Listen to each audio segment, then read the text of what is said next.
quand il s'agit de sécher, la plupart des pratiquants vont réussir à avoir des résultats pendant les premières semaines de sèche, mais en général, assez rapidement, ils vont rencontrer un palier, ils ne vont pas réussir à continuer à perdre du gras, ils vont aussi avoir tendance à perdre beaucoup de muscle dans ce processus. Aujourd'hui, je vais te présenter quelle va être la vitesse de sèche idéale pour réussir à perdre du gras sans rencontrer ce palier et surtout maintenir un maximum de muscles dans ce process. Salut, ici Nico et aujourd'hui on va parler de sèche et plus particulièrement de la vitesse idéale à laquelle il va falloir sécher pour réussir à perdre un maximum de gras sans perdre trop de muscles. Parce qu'en général, quand on se lance dans une sèche, ce qu'on a envie de faire, c'est essayer de diminuer au maximum les quantités qu'on mange, en particulier les quantités de glucides, parce qu'on se dit que c'est comme ça qu'on perdra un maximum de gras. Et moi personnellement, c'est ce que j'ai fait lors de mes premières sèches. J'ai carrément coupé mes glucides, je me suis retrouvé très bas au niveau calorique. Et certes, dans les premières semaines, ça a pas mal fonctionné. J'ai vu pas mal de différences, j'ai perdu du poids, j'ai commencé à être plus sec. Mais assez rapidement, j'ai rencontré un palier. Et au bout d'un certain point, c'était presque impossible de continuer à perdre du gras. Et au final, c'était assez décevant puisque j'avais repris le gras que j'avais perdu, mais en plus, j'avais perdu du muscle. Et ça, c'est quelque chose que j'observe chez plein de pratiquants. Des gens qui partent avec cette bonne intention de couper un maximum de calories pour sécher le plus vite possible. Mais au final, après un petit peu de progression, ils vont avoir tendance à revenir en arrière en ayant en plus perdu du muscle. Donc ce phénomène, en fait, il est lié à un problème qui est très simple. Tout simplement le fait que ton corps, c'est une machine à s'adapter. Ça veut dire qu'à partir du moment où tu vas essayer de soumettre ton corps à un stimulus, il va essayer d'y répondre pour réussir à diminuer l'effet de ce stimulus.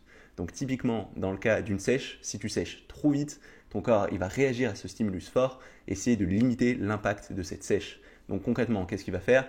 La première chose qu'il va avoir tendance à faire, c'est limiter les calories que tu vas brûler à tout moment. Puisque vu que tu as moins de calories, ton corps, lui, ça envoie le message de « Oula, il n'y a pas assez de nourriture, donc il va falloir que je diminue l'énergie que j'utilise, sinon au bout d'un moment, je vais mourir. » Donc ce qu'il va faire, c'est ralentir tous les processus de ton corps, il va tourner au ralenti et tu vas brûler moins de calories à tout moment. Concrètement, ton métabolisme va ralentir.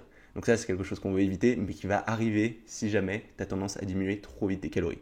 Ensuite, la deuxième chose qu'il va faire, c'est que vu qu'il ne va plus y avoir assez d'énergie pour faire fonctionner ton corps, il va avoir tendance à les piocher dans tes muscles, dans ses réserves d'énergie, pour réussir à fonctionner. Et du coup, ce sera dur de construire du muscle. Tu vas même avoir tendance à perdre du muscle dans ce genre de phase. Donc ton corps, il va toujours essayer de te maintenir dans un état d'équilibre. Et du coup, si tu fais des variations trop fortes au niveau de tes calories, au niveau de ce que tu manges, il va essayer de limiter ça et ce sera contre-productif parce que tu auras tendance à brûler de moins en moins de calories et tu auras tendance à détruire tes muscles. Donc c'est quelque chose qu'on veut éviter. Et d'ailleurs, c'est pour ça que tu vas observer chez plein de bodybuilders pro, chez plein d'athlètes, le fait qu'ils vont avoir tendance à y aller très progressivement. Ils vont utiliser des phases de sèche qui vont s'étaler sur plusieurs semaines, plusieurs mois, très progressives pour réussir à perdre du gras sans jamais trop diminuer leur métabolisme et réussir aussi à maintenir un maximum de muscles pour le jour de leur concours. Donc c'est quelque chose de très répandu, cette idée qu'il faut trouver la bonne vitesse, pas aller trop vite pour réussir à sécher. Et en fait, ce qu'on cherche, ça va être très simple. Ça va être tout simplement de se mettre à la vitesse de sèche la plus élevée possible, qui n'aura pas tendance à ralentir ce métabolisme et qui ne nous fera pas perdre trop de muscles. Donc pour essayer de déterminer cette vitesse, on va avoir une méthode très simple dont je vais donner les étapes maintenant. La première étape, ça va être tout simplement de te peser tous les jours pour réussir à faire une moyenne sur la semaine. Alors en fait, ça va nous permettre tout simplement de savoir à peu près où en est ton poids sur la semaine et nous assurer que tu ne perds pas du poids trop vite en faisant une moyenne de ton poids sur la semaine, parce que de toute façon, ton poids il a tendance à pas mal varier et c'est bien d'avoir une moyenne. Et à partir de cette moyenne, de vérifier que tu ne perds pas plus de 1 kg par semaine et qu'en moyenne, tu essayes de ne pas trop dépasser 500 grammes. Alors si tu viens de lancer ta sèche, sur les 2-3 premières semaines, perdre 1 kg, c'est quelque chose d'assez standard, mais il ne faudra pas perdre tellement plus. Par contre, après, il faudra que tu limites ta perte par semaine à 500 grammes maximum. Donc si ça fait 3 semaines ou plus que tu sèches, il ne faudra pas perdre plus de 500 grammes par semaine. Sinon, ça veut dire que tu sèches trop vite et tu prends le risque d'avoir ton métabolisme qui va ralentir. Alors, dans les faits, ça va dépendre d'une personne à l'autre, ça va dépendre de ta génétique, de plein de choses, mais ces grandeurs, c'est des grandeurs générales qui conviendront à la plupart des personnes. Donc si tu tiens à ça de façon générale, tu ne devrais pas avoir de problème.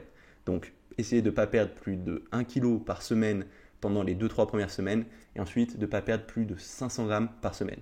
Donc ça, c'est la première chose, réussir à te peser tous les jours et faire une moyenne sur la semaine. Ensuite, la deuxième chose qu'on va faire, c'est essayer de conserver les mêmes grandeurs en termes de lipides, de ne pas diminuer tes lipides et de légèrement augmenter tes protéines. Alors d'abord, les lipides, on va essayer de les conserver au même niveau puisqu'ils vont être très importants d'un point de vue hormonal parce que ce système hormonal, il va directement impacter la quantité de calories que tu vas brûler à tout moment. Donc c'est vraiment important d'avoir suffisamment de lipides et il ne faut pas diminuer ces lipides quand tu commences ta sèche.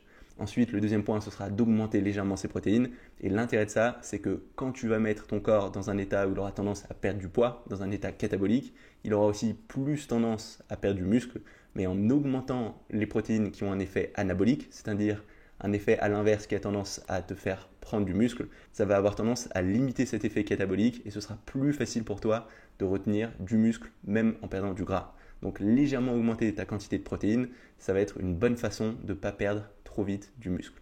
Donc ça c'est la deuxième étape, maintenir les lipides au même niveau, avoir toujours des sources de bons lipides et légèrement augmenter les protéines.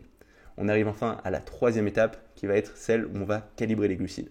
Alors de façon générale, tant que tu vois que tu arrives à perdre du poids, que ta moyenne sur la semaine de ton poids elle diminue, il n'y a pas besoin de toucher à ces glucides.